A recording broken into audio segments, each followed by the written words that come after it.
நீங்கள் வாழ்க்கையில் நிறைய விஷயத்தை செய்யணும், நிறைய விஷயங்களை நான் அச்சீவ் பண்ணணும், நிறைய விஷயங்களை சாதிக்கணும் அப்படின்னு சொல்லிட்டு நீங்கள் எத்தனையோ ஆசைகள் உங்களுக்கு இருக்கும். ஆனால் அதை செயல்படுத்துறதுக்கு உங்களுக்கு நிறைய சிரமங்கள் இருக்கலாம். ஏன்னா அந்த தாட் வர்றப்பயே உங்கள் மனசுக்குள்ளார இதெல்லாம் எதுக்கு தேவையில்லாத வேலை, இதெல்லாம் செஞ்சால் சரியாக வருமா, இதெல்லாம் ஒன்றால் செய்ய முடியுமா அப்படிங்கிற மாதிரி மனசுக்குள்ளார நெகட்டிவ் தாட்ஸ் வருதா? எதனால் இந்த நெகட்டிவ் தாட்ஸ் வருது, அதை எப்படி ஓவர் கம் பண்ணலாம் அப்படிங்கிறத இந்த வீடியோவில் பார்க்கலாம். நான் Jayashree, I am mind coach and hooponopono healer and welcome to my channel mind miracle. இது வரைக்கும் நம்ம சேனலுக்கு சப்ஸ்கிரைப் பண்ணாதவங்க சப்ஸ்கிரைப் பண்ணிக்கலாம். அப்போ தான் என்னோடய வீடியோஸை தொடர்ச்சியாக உங்களால் பார்க்க முடியும்.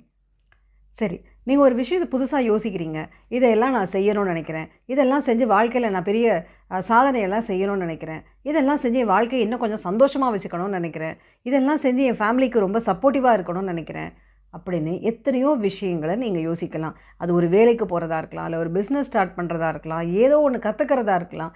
ஸோ ஆக மொத்தத்தில் ஏதோ ஒரு விஷயத்தை நீங்கள் செய்ய ஆரம்பிக்கிறப்பயே உங்கள் மனசுக்குள்ளார இதெல்லாம் சரியாக வராது, உனக்கு இதுக்கெல்லாம் நேரம் இருக்காது, இதெல்லாம் செஞ்சால் உனக்கு எந்த பிரயோஜனமும் இல்லை அப்படிங்கிற மாதிரியான நெகட்டிவ் தாட்ஸ் வரும். அப்படி வந்தது அப்படின்னு சொன்னால் நீங்கள் எப்படி ஃபீல் பண்ணுவீங்க? என்ன நம்ம யோசிக்கிறப்ப இந்த மாதிரி தோணுது, இது நம்ம செய்யணுமா வேணாமா, செய்யலைன்னா நம்மளுக்கு பிரச்சனை வருமா, இல்லை செஞ்சால் நம்மளால் அதை முடிக்க முடியுமா அப்படின்னு பலவிதமான சந்தேகங்கள் உங்களுடைய மனசுக்குள்ளார வரலாம். சில சமயத்தில் என்ன ஆகும்னா அதை நீங்கள் செய்யாமையே விட்டுடுவீங்க, இதெல்லாம் நம்மளுக்கு செட் ஆகாது அப்படின்னு பல சமயங்களில் நீங்கள் செய்யணும்னு ஆசைப்பட்ட விஷயத்தை செய்யாமல் விட்டுடுவீங்க. பல சமயங்களில் நம்ம செய்ய முடியாத விஷயங்களை பற்றி ரொம்ப நம்ம கவலைப்பட்டுக்கிறோம்.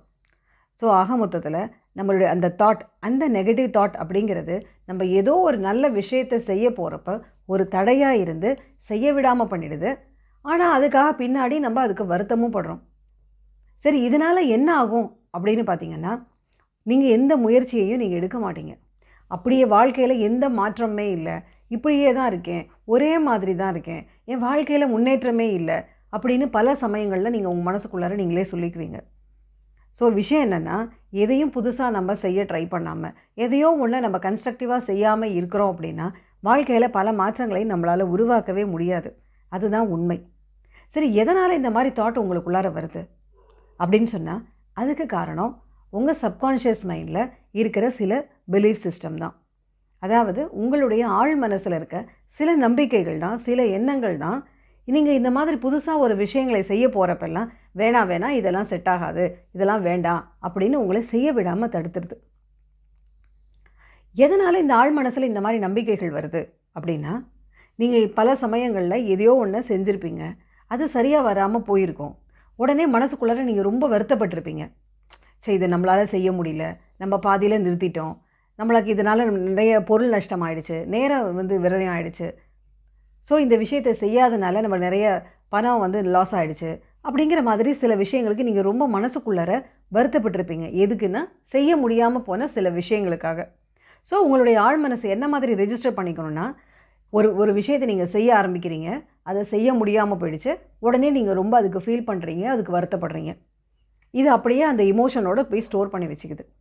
ஸோ இப்போ உங்கள் ஆழ் மனசு என்ன பண்ணும் அப்படின்னா, நீங்கள் புதுசாக ஒரு விஷயத்தை ட்ரை பண்ணுறப்போ உடனே அந்த இடத்த யோசிக்க ஆரம்பிச்சிருது.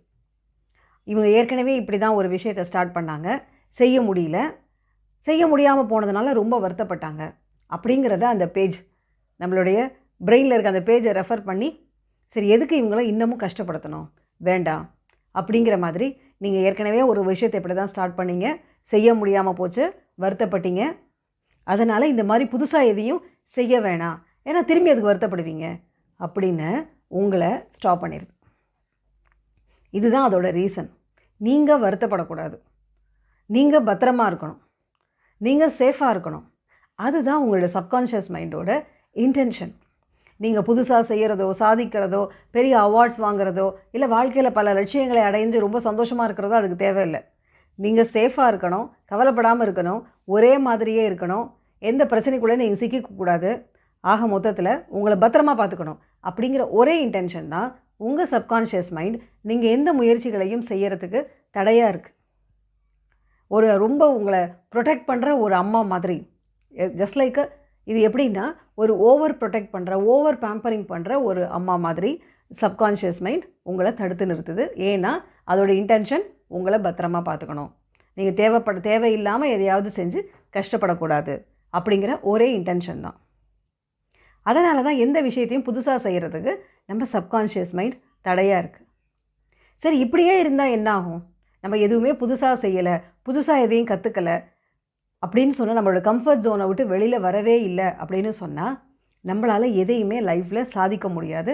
அதுதான் உண்மையும் கூட, இல்லையா? சரி, இதை எப்படி ஓவர் கம் பண்ணுறது? உங்கள் ஆழ் மனசில் இருக்கிற அந்த ஓல்டு பிலீஃப்ஸ் எல்லாம் பிரேக் பண்ணுறது மூலமாக தான் உங்களால் புது விஷயங்களை செய்ய முடியும், அதை சக்ஸஸ் ஆக்கவும் முடியும். ஸோ அதையும் மீறி நீங்கள் சில சமயம் செய்ய ஆரம்பிச்சிங்கன்னா கூட அதை நீங்களே பாதியில் நிறுத்திடுவீங்க. ஏன்னா உங்கள் சப்கான்ஷியஸ் மைண்ட் அதை செய்ய விடாது. ஸோ அதுக்கு ஒரே வழி என்னென்னா, உங்களுடைய ஆழ் மனசில் இருக்கிற அந்த ஓல்டு பேட்டர்ன் அதை பிரேக் பண்ணுறது தான் அதுக்கு ஒரே வழி. சரி, அது எப்படி பிரேக் பண்ணுறது அப்படின்னு சொன்னால், அதுக்கு மெடிடேஷன், மைண்ட்ஃபுல்னஸ் டெக்னிக்ஸ் எல்லாம் யூஸ் பண்ணி உங்களுடைய ஆழ் மனசில் இருக்கிற அந்த old pattern which is nothing but your limiting belief, அதை உங்களால் ஓவர் கம் பண்ண முடியும். அந்த ஓல்டு பேட்டர்னை பிரேக் பண்ணுறதுக்கு நீங்கள் ஹோபோனோபோனோ மெடிடேஷன், மற்ற மைண்ட்ஃபுல்னஸ் ப்ராக்டிசஸ் இதெல்லாம் நீங்கள் செய்யலாம்.